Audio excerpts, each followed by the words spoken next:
ప్రత్యేకించి ఈ రోజున వర్గీకరణకు సంబంధించి దీనికి మనస్ఫూర్తిగా ఈ స్థాయి దాకా వచ్చింది అంటే ఒకళ్ళు మందకృష్ణ మాదిగ గారు అయితే దాన్ని ముందుకు తీసుకెళ్లిన వ్యక్తి శ్రీ నారా చంద్రబాబు నాయుడు గారు అధ్యక్షుడు.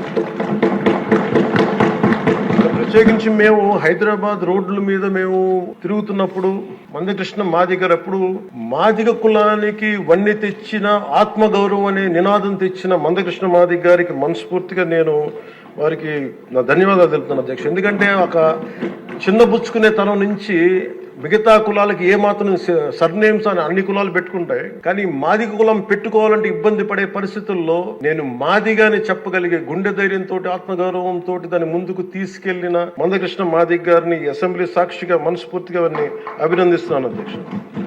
అలాంటి ఆత్మగౌరవ పోరాటాన్ని ముందుకు తీసుకెళ్లి దాన్ని ఆంధ్రప్రదేశ్ ఉమ్మడి రాష్ట్రంలో ప్రవేశపెట్టిన ఘనత, దాన్ని ముందుకు తీసుకెళ్లిన ఘనత శ్రీ నారా చంద్రబాబు నాయుడు గారికి మన గౌరవ ముఖ్యమంత్రి గారికి దక్కుతుంది అధ్యక్ష.